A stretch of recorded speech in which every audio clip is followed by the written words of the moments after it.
Big Boss season 9 பற்றின நிறைய எக்ஸ்க்ளூசிவான அப்டேட்ஸ்லாம் பார்க்குறோம். அப்படிதான் இப்பவும் அப்டேட்ஸோட வந்திருக்கு. அது என்னன்ட்டு எல்லாரும் இந்த வீடியோவில் பார்க்கலாம். அதுக்கு முன்னாடி இது வரைக்கும் யாரெல்லாம் நம்ம சினி சமூகம் சேனலை சப்ஸ்கிரைப் பண்ணலையோ அவங்க எல்லாரும் மறக்காமல் சப்ஸ்கிரைப் பண்ணிட்டு பக்கத்தில் இருக்க பெல் ஐக்கனையும் மறக்காமல் ப்ரெஸ் பண்ணிடுங்க. பிக் பாஸ் சீசன் 9 முடிய போகுது அப்படின்ற ஒரு சந்தோஷம் பல பேருக்கும் இருந்திருக்கும். ஆனால் அது இந்த அளவுக்கு சோகமாக முடியுதே அப்படின்ற ஒரு வருத்தமும் இருக்கும். ஏன் அப்படின்னு பார்த்தீங்கன்னா அதுக்கு நிறைய ரீசன்ஸ் இருக்குது.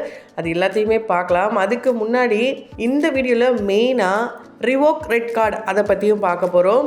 அண்டு கானா வினோத்தோடைய இந்த முடிவுக்கு பிரபலங்கள்லாம் எப்படி ரியாக்ட் பண்ணியிருக்காங்க இது எல்லாத்தையும் இந்த வீடியோவில் பார்க்கலாம்.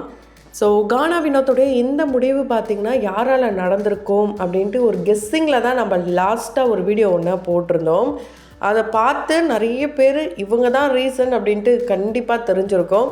அண்ட் அது இல்லாமல் நீங்கள் யார் ரீசனாக இருக்கும் அண்ட் அவருடைய முடிவு சரியாக தவிர உங்களுடைய கருத்துக்கள் என்ன அப்படின்றதையும் மறக்காம கமெண்ட் பாக்ஸில் கமெண்ட் பண்ணிடுங்க. ஸோ கானா வினோத் தான் இப்போ டாக் ஆஃப் த டவுனாகவே மாறிட்டார். நியூஸ் சேனல் உட்பட அவர் அந்த மணி பாக்ஸ் எடுத்துகிட்டு போனது தான் ரொம்ப பரபரப்பாக பேசிட்டு வராங்க.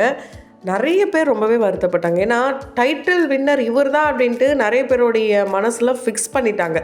அப்படி இருக்கும்போது அது இல்லைன்னு நினச்சி ரொம்ப பெரிய ஒரு வருத்தம் தான் அண்ட் ஏமாற்றம். ஆனால் கானா வினோத் வந்து அழுதுகிட்டே பேசும்போது சொல்லுவார், நான் ரொம்ப கஷ்டப்பட்டேன், என் வாழ்க்கையில் பணம் மிகப்பெரிய ஒரு ரோலாக இருந்திருக்கு. அது இல்லாமல் என்னுடைய குழந்தைங்களையும் சரி என்னுடைய மனைவி என்னுடைய குடும்பத்தை நான் நிறைய இடங்களில் சந்தோஷமே இல்லாமல் வச்சுருந்துருக்கேன்.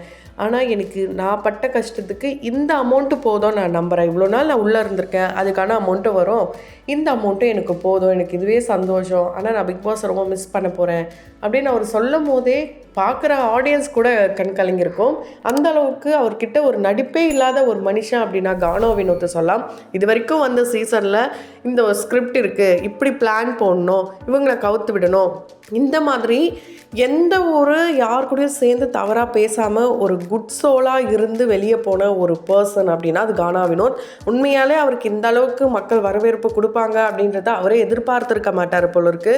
ஸோ இப்போ வரைக்கும் நிறைய பேர் வருத்தத்தில் மெசேஜ் போட்டாலும் இன்னொரு பக்கம் ரொம்பவே சந்தோஷமான விஷயந்தான்.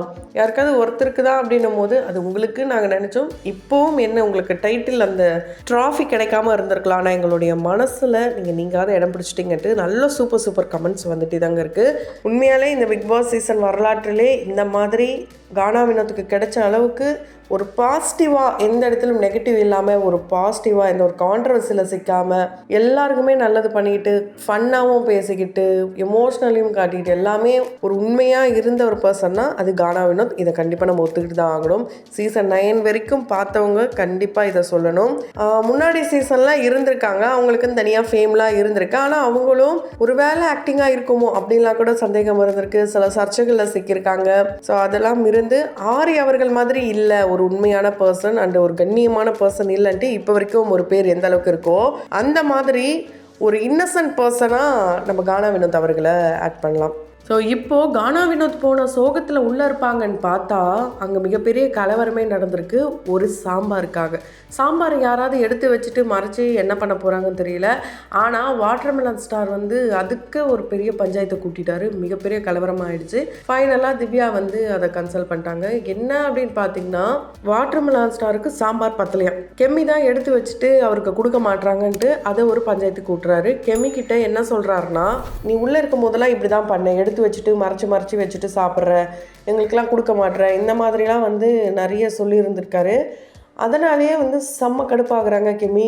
நீ என்ன இப்போ நடக்கிறத விட்டுட்டு 10 வாரத்துக்கு முன்னாடி நடந்ததெல்லாம் எடுத்து பேசுகிற, அப்போ நாங்களும் எடுத்து பேசிட்டோமா, எல்லாம் பேசக்கூடாதுன்னு தானே உள்ளே இருக்கோம், நீ எதுக்கு தேவையில்லாமல் பேசுகிறேன்ட்டு கெமி ஏற ரம்யா ஒரு பக்கம் டென்ஷனாக, ஏன்னா ரம்யா ஒரு பேர்லாம் யூஸ் பண்ணார்.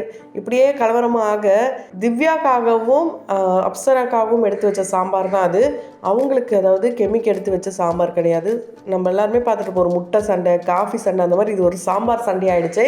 ஸோ இந்த சண்டை ஃபைனலாக திவ்யா எப்படியோ சமாதானப்படுத்திட்டாங்க. எப்படி பார்வதிக்கு அடங்கி போவாரோ அதே மாதிரி திவ்யாவுடைய வாய்ஸ்க்கு அடங்கி போகிறாரு வாட்டர்மெலன் ஸ்டார். அதை பார்க்க முடிஞ்சுது. முடிஞ்சுது. ஒருவேளை திவ்யா வின் பண்ணுறதுக்கான வாய்ப்பும் இருக்குது. இதை நம்மளா வெளியில் இருக்கிற ஒருத்தரும் பேசுகிறோம். ஆனால் உள்ளே இருந்த பழைய கண்டஸ்டன்ட் வந்து என்ன சொல்லியிருக்காரு, கலைஞர் சார் என்ன சொல்லியிருக்காருன்னா, உண்மையான ரியல் டைட்டில் வின்னர் கானா வினோத் அண்ணன் தான். என்னதான் ஒரு பணப்பெட்டி எடுத்துகிட்டு போனாலும் அவர் தான் டைட்டில் வின்னர். இதில் எந்த ஒரு மாற்றமும் கிடையாது. ஆனால் அவர் ஏன் அதை எடுத்திருக்கலாம் அப்படின்ட்டு எனக்கு தோணுதுன்னா, நாங்கள் உள்ளே இருக்கும் போது விஜய் டிவியோடைய ப்ராடக்ட் தான் சபரி, அதனால் அவரை தான் டைட்டில் வின் பண்ண வைப்பாங்க அப்படின்ட்டு உள்ளே இருக்கும் போது பேச்சுக்கள்லாம் வந்தது. ஒருவேளை அதை நினச்சி கூட இவர் பயத்தில் இதை எடுத்துருந்துருக்கலாம். ஸோ சபரியை வின் பண்ண வைக்கிறதுக்காக தான் இப்படி ஒரு விஷயத்தை பண்ணியிருந்திருக்கலாம் அப்படின்னு சொல்லியிருக்காரு. இவர் சொன்னது வந்து ரொம்பவே வந்து ஒரு பெரிய விஷயம். ஏன்னா வெளியே மக்கள் பேசிடலாம், ஆனால் உள்ளேருந்து வெளியே வந்த ஒரு கண்டஸ்டன்ட் இந்த மாதிரி விஜய் டிவி ப்ராடக்ட்டு ஸோ கண்டிப்பாக இந்த மாதிரிலாம் பண்ணுவாங்க அப்படின்ட்டு ரொம்ப வந்து ஓப்பன் அப் பண்ணதெல்லாம் ரொம்ப பெரிய விஷயம். ஸோ கலையரசனுக்கு எந்த ஒரு பிரச்சனையும் வராமல் இருந்தால் சரி. அதே மாதிரி ஜாக்லின் இவங்க வந்து லாஸ்ட் சீசனில் விட்டதை வந்து இந்த சீசனில் கானா வினோத் அண்ணன் வின் பண்ணுறது மூலயமா நான் ரொம்ப சந்தோஷப்படுவேன். நான் இந்த பிக் பாஸ் வீட்டில் வந்து உள்ள யார் வந்து ரொம்ப ஜென்யூனாக இருக்காங்க அப்படின்னு கேட்டால் எனக்கு ரொம்ப பிடிச்ச பர்சன்னா அது கானா வினோத் அண்ணன் தான். நான் ஃபிக்ஸ் பண்ணிட்டேன், அவர் தான் டைட்டில் வினர், அவர் தான் கப்போட நிற்க போகிறாருலாம் நான் மைண்டில் ஃபிக்ஸ் பண்ணிட்டேன். ஆனால் இந்த மாதிரி ஒரு விஷயத்தை கேள்விப்பட்டு என்னால் ஏற்றுக்கவே முடியல. ஏன் அவர் இப்படி பண்ணாருன்னு எனக்கு தெரியல. பணம் முக்கியம்தான். பணம் பல பேருடைய வாழ்க்கையில் பல மாற்றங்களை ஏற்படுத்தும். அதே மாற்றத்தை இவர் வாழ்க்கையில் ஏற்படுத்தணும். ஆனால் அது ரொம்ப பெரிய அமௌண்ட்டாக இருந்திருக்கணும். 50 லட்சத்தை அவர் எடுத்துகிட்டு போயிருந்தோம், எந்த அளவுக்கு சந்தோஷம் இருந்திருக்கும் ட்ராஃபியோட. ஸோ அது ரொம்ப நான் மிஸ் பண்ணுறேன். உண்மையாலே இதை என்னால் ஏற்றுக்கவே முடியலன்ட்டு ஜாக்லின் மிகப்பெரிய வருத்தத்தில் அழகாக போஸ்ட் பண்ணியிருக்காங்க. ஸோ இன்னொரு பக்கம் பார்த்தீங்கன்னா ரெட் கார்டு இஷ்யூ, சாண்ட்ரா இந்த மாதிரி எவிக்ட் ஆகிடுவாங்கன்ற மாதிரியான டாக்ஸ்லாம் இருக்குது. கண்டிப்பாக அதுக்கான வாய்ப்புகள் ரொம்ப ரொம்ப அதிகமாகவே இருக்குது. ஏன்னா அவங்க தான் ஓட்டிங்கில் ரொம்ப கம்மியாக இருக்காங்க.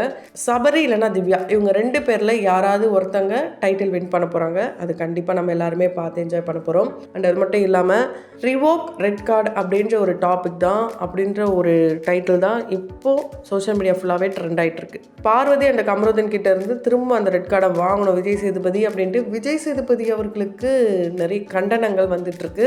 விஜய் சேதுபதி அவர்கள் இதை எந்த அளவுக்கு எடுத்துக்கிட்டு ரெட் கார்டை திரும்ப வந்து வாங்குவாரா இல்லை உள்ளே வருவாங்களான்றது மிகப்பெரிய கேள்வி தான்.